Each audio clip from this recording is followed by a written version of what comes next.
Welcome back, everybody. What we're going to be doing in this relatively short video is continuing on with what we were discussing in our previous lecture. In particular, we're going to be looking at some of the social factors surrounding this concept of aggression, ones that have proven to actually increase aggression, and also ones that have shown to decrease aggression. And what we're going to be doing in this one, which is somewhat unique from the previous lecture, is we're going to be expanding the timeline when we look at aggressive tendencies, not just focusing in on specific events that trigger aggression, but things over the long run that can make somebody have a higher or lower proclivity for aggressive tendencies. But before we get to those large scale things, there is one last situational topic that I want us to explore. And this situational topic does relate pretty strongly to some of the stuff that we were discussing in our previous lecture. If you remember back to it, we spent considerable amount of time talking about how specific emotions evoked within individuals tend to be the catalysts for acts of aggression. One emotion that we didn't necessarily spend a lot of time looking at, even though it's sort of embedded within some of the ones we're looking at, or we were looking at in those classes, is this emotion of something called frustration. Oftentimes we tend to think of frustration and anger as synonymous with each other, but in social psychology, there are people who look at aggression that insist that we do want to differentiate between these two. Frustration is, by their standards, some type of emotional response that comes about by having specific goals or things that we're trying to achieve blocked. Now, how that's blocked, what exactly it entails, is kind of critical steps to this frustration aggression hypothesis. But the general idea that frustration leads to aggression, and this hypothesis in general, has been around for decades, almost a century at this point. In fact, one of the first studies that coined this phrase was back in the 1940s, when researchers brought children in, told them they were about to get a chance to play with a bunch of toys, asked them to imagine how they would play with those toys, and then half of them were allowed to go into the room where they were looking at all these desirable toys and get to play with them. They compared the behaviors of these children to ones that were given the same instructions, saw the same toys, but right before they were allowed to play with these toys, a research assistant came in, told the children that they were actually looking at the wrong room, that they were going to have to play with a different set of toys. One would just so happen to contain toys that were, by kids' standards, significantly less desirable. What they were able to show in that study was that frustration that they evoked, maybe we could call it anger, but again, we're looking at blocking of goals, we're going to call it frustration. That frustration they evoked increased the aggressive tendencies of the children that were brought into the different room. And as people started to break this down further, what they realized was that there were components to it that made aggression even more likely in these frustrating situations. One thing that seems to be a big catalyst in the likelihood of having aggression pop out when we're frustrated is whether or not our goals are partially or completely blocked. Let's say we want to watch a television show, but there's distractions around us.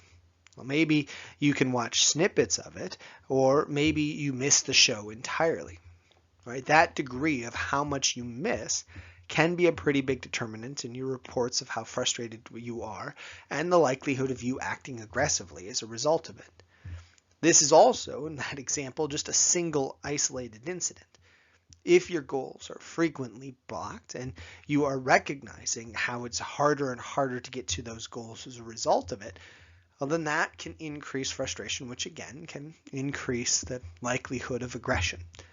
One other thing that's been explored, which I think is kind of a very important thing to highlight, is how important the proximity to those goals that we're getting near are when we talk about whether or not we're going to act aggressively when our goals are blocked.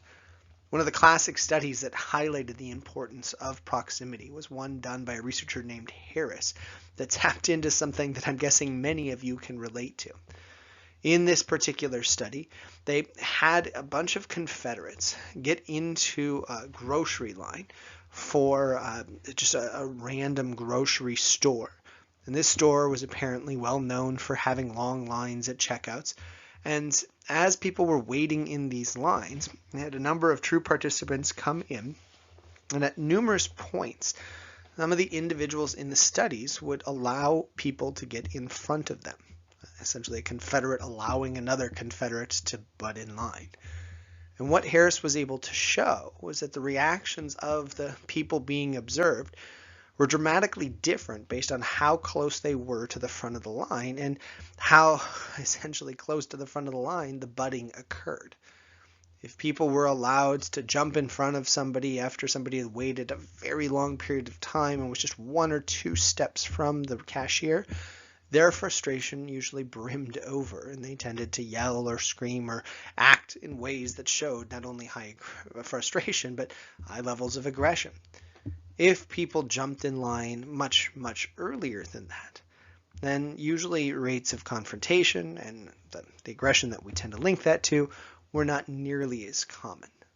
And this really does, again, highlight how, even if frustration is a big component to aggression, there's nuances within it that we need to know about to better understand the level of frustration that somebody's feeling and whether or not that's going to lead to aggression. One last thing that is probably important to note before we close this out is that usually when we're talking about goals and them relating to aggression, it's not all goals that lead us to be aggressive. I mean, let's say I'm craving a candy bar right now. It's not that I desperately need that candy bar and life's not going to be complete if I don't get it. So if something blocks me from getting that, I'm not going to experience a huge amount of frustration, even if I'm really close to it or it's been completely blocked from me. But if it's something I desperately want, something that I value, well, the blocking of those goals can much more likely lead to aggression because, well, it's more frustrating when we have those things happening. And this is something that we kind of see with respect to kind of this frustration aggression hypothesis that have been expanded upon over the years. There's also lots of research that suggested that this can explain some of the kind of differences that we see within different classes and groups of individuals where violence is more prone in certain groups versus others. In essence, there's some people who have their goals blocked a lot and others who just have their goals blocked a few times. And those perceptions, those components to it, can be a big catalyst for increased levels of aggression. Another area that's been explored a lot in research on aggression is how important the environment is when we look at individuals who have increased aggressive tendencies. And a lot of the research that we've been exploring over the last 40 or 50 years spun off of the work of a very famous social cognitive theorist named Albert Bandura. In the 1980s, Bandura introduced a concept called the social learning theory. It was this notion that many individuals might be developing specific behavioral tendencies like aggression or fear-based reactions to things based on some of the peers or parental figures or authority members that they encounter. He argued that a lot of the behaviors that we tend to display at young ages are a byproduct of something that we call modeling, trying to mimic or follow the behaviors of these sources of information. And his most classic study that highlighted the impact of this social learning theory and displayed children at very young ages acting in this modeling form was his Bobo doll experiment. This study, which was very controversial, asked young children to come in and watch a video of a woman doing one of two things to an inflatable doll that was called a Bobo doll. In some situations, they saw the woman acting very kindly to the Bobo doll, not actually doing much to it at all, and then the children watched her play with other toys within the room. In the other condition, children watched her do several things that were aggressive toward the Bobo doll. She pinned it down and punched it in the face. She hit it with, I believe, a mallet. She kicked it and threw it in the air. And then these children were allowed, regardless of which condition they were in, to go into the same room that this woman in the film was in and play with all the toys. And what Bandura showed in this study was that not only did kids watching the woman behaving aggressively toward the Bobo doll show much higher rates of aggression with all of the toys, but a lot of novel forms of aggression started to emerge when these kids were introduced to the notion of being violent toward this inflatable doll. If you want to see more on this, I provided a link here on this slide, and I'll also provide the link on the website for this very groundbreaking study, where Bandura not only describes what happened in the experiment, but some of the implications surrounding it. And I really want to highlight here that his work was a catalyst for a large number of conversations, because he was one of the first people to find concrete evidence that suggested that just one exposure to an adult figure, an authority figure acting in a specific way could trigger momentarily similar behaviors in us. And if you project that further, you could surmise that if somebody's continually exposed to something like kindness or violence or whatever, well, that's going to carry over to very repetitive behaviors in these kids and eventually just become a part of who they are. And this inevitably led to a very big discussion that's still going on today. It led to this idea that many acts of violence in adults or even teenagers might not just come from a random combination of social events, but this kind of growth within the individual. It's a byproduct of them being exposed to higher levels of violence and individuals who have violent tendencies. And this theoretically could be tied to not only just more aggressive people in general, but people who commit numerous atrocities. And unfortunately, in our history, if you've read the chapter on this topic, you can recognize that there are lots of individuals that have done some pretty reprehensible things, and groups that have done horrible things to other individuals in not just the United States, but across the world. And this idea of modeling suggests that there might be things that we can source these behaviors back to. Maybe not perfectly, maybe not to a point where we can guess exactly who's going to be violent and who's not. But what we could potentially do when looking at environments of people is flag them for having a higher chance of being violent in the future. And we could also kind of use this information to try to lessen violent tendencies within individuals in general. There have been other studies that have suggested the importance of exposure to violence and violent tendencies. There was a researcher named Aaron who ran many studies looking at multiple cultures and was able to show in the United States and actually even a few other countries that there was a pretty strong correlation between the reported numbers of television watched for kids and the reported numbers of violent incidents that these children were involved in. There was also studies that showed that just exposing people to a violent video game can cause them to be more violent temporarily to peers versus if these individuals are exposed to a more cooperative video game. And some studies that have shown that as we advance through more and more aggressive video games and watch more and more violent television, our perceptions of the world start to become shifted, where we see violence as being more likely in different environments, and we see more things as being indicative of violence about to start. These ideas really, again, are built off of the original work of Bandura and his concept of modeling and the importance of creating an either violent or non-violent world when we look at the end results for most children who become adolescents who then become adults. Of course, this might lead you to then think about whether or not this is a debate or just a lecture. And it is important to note that this is, for most purposes, a debate. Violent video game industries have pushed back very hard on this notion that their games are causing people to become violent. So have television shows that depict violence continuously. If we're looking for their counter arguments to why that's not the trigger, Their big argument is that all they're doing when they present people with this information is just filling their desires, meeting their wants. Their questions are usually, well, who's watching large amounts of television in the first place? Who's watching violent television in the first place? Who's playing copious hours of violent video games? Probably those people who already have a natural desire for violence that are pursuing these things. Their insistence is that what we're looking at here is just correlational research, not causal research. And they would probably suggest that it would be extremely unethical for us to just randomly select children at young ages to be exposed to violence and see how things work out. Their suggestion is that we probably should be looking at other factors as well.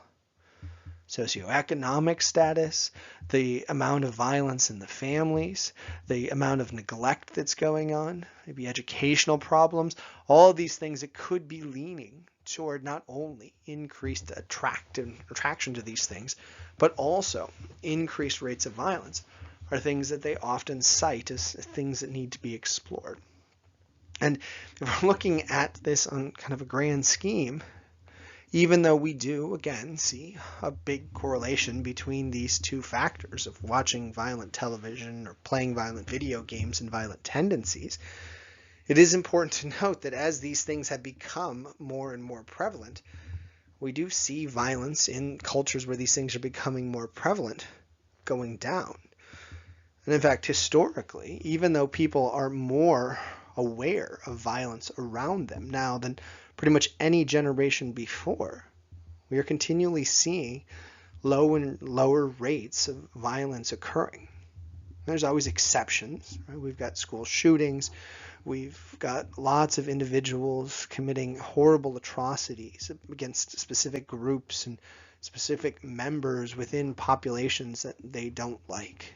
Your book highlights many tragic cases relating to these ideas. But, overall, if we look at trends of past generations, past centuries, what we see is that even though today's children are inundated with lots of violent imagery, their aggression rates are technically lower than previous generations. I don't want that to dispel the correlations that we still find, but what it might suggest is there is a little bit more complexity than maybe just this notion that if we have kids watch violent television, they're going to be violent, and if we avoid that, well, then everything will be fine. And this brings us to some research that's really narrowed in, not just on people that have tendencies to be a little more violent than their peers, but people who have committed really heinous acts of violence. This brings us back to several school shootings that are mentioned in the textbook and other events where groups of individuals have taken arms and attacked other people from different groups or different societies.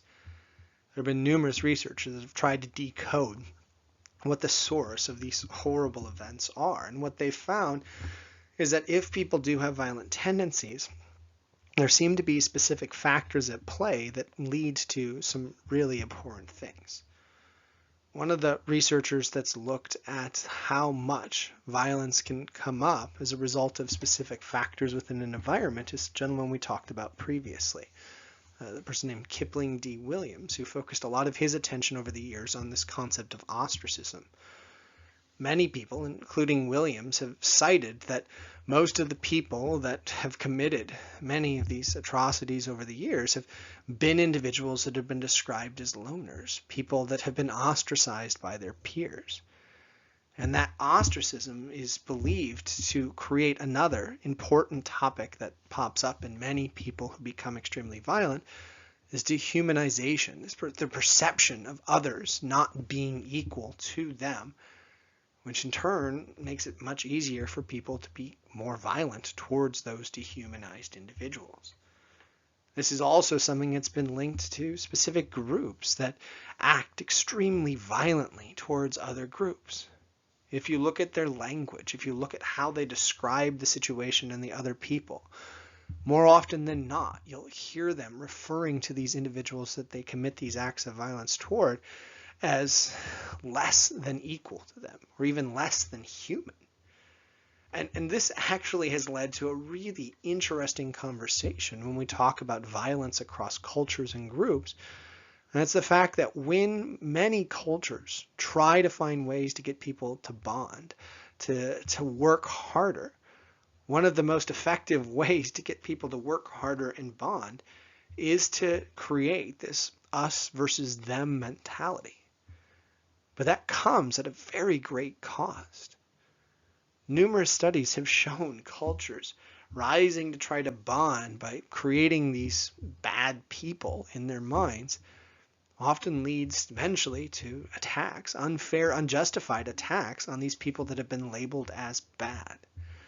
And it might, yes, help those people who are attacking others feel closer, feel like they're justified in their actions, but obviously, as a whole, that's a horrible outcome. It's completely unacceptable for people to come together in hatred for another individual. We tend to call this sectarian bonding. And in our current world, our current environment, unfortunately, this is not something that's really going away. In fact, some researchers and political scientists have suggested that it's happening at a very alarming rate over the past decade or two. And if we don't do something about it, if we don't address it, then some of the acts of really heinous aggression that have occurred over the years are probably even more likely to happen in the near future. Again, it highlights how, when looking at violence and social psychology, how understanding the factors at play is a really important thing. And this leads us to a really important kind of closeout on this topic. How can we, if we know about things that lead to aggression, and use this information to decrease aggressive tendencies in individuals? As we just mentioned before, dehumanization, ostracism, this us versus them mentality is one of the biggest sources of increased levels of very atrocious levels of or actions of aggression. And numerous studies have shown that if we are talking about groups acting aggressively toward each other, or even people having this proclivity to lash out because of the way they feel, increasing levels of communication, finding ways to get people to rehumanize others through interactions and perspective taking has proven to be a very effective tool at decreasing violent tendencies amongst groups and even within specific individuals. If we're going back to some of the modeling research, we might not be able to say that we have definitive proof that childhood exposures lead to greater levels of aggression, but at the same time, we do have pretty definitive proof that exposure to non-violent environments, exposure to conflict resolution, exposure to situations where acts of aggression are not met with bigger acts of aggression can greatly lower the proclivity for a person who's growing up in those environments to be aggressive. And this is not only something where we can create environments for these individuals, but if we can model it as adults, as parents, show children how to resolve conflicts without going towards violence, show ways to kind of work on taking the perspectives of others, engaging in that thing that we've talked about a couple times now called empathetic thinking, where we can greatly decrease not only the day-to-day aggressive tendencies, but the proclivity of some of the more extreme violent outcomes that have happened over the years. And this is, of course, just scratching the surface on this topic.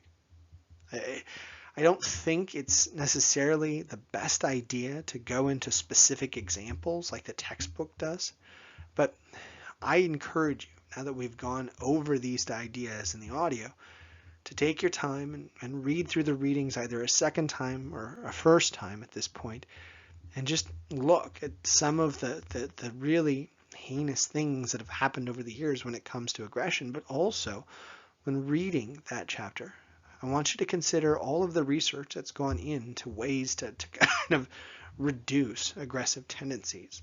And what you'll find is some very common themes emerge. Dehumanization, modeling, creating special environments that help.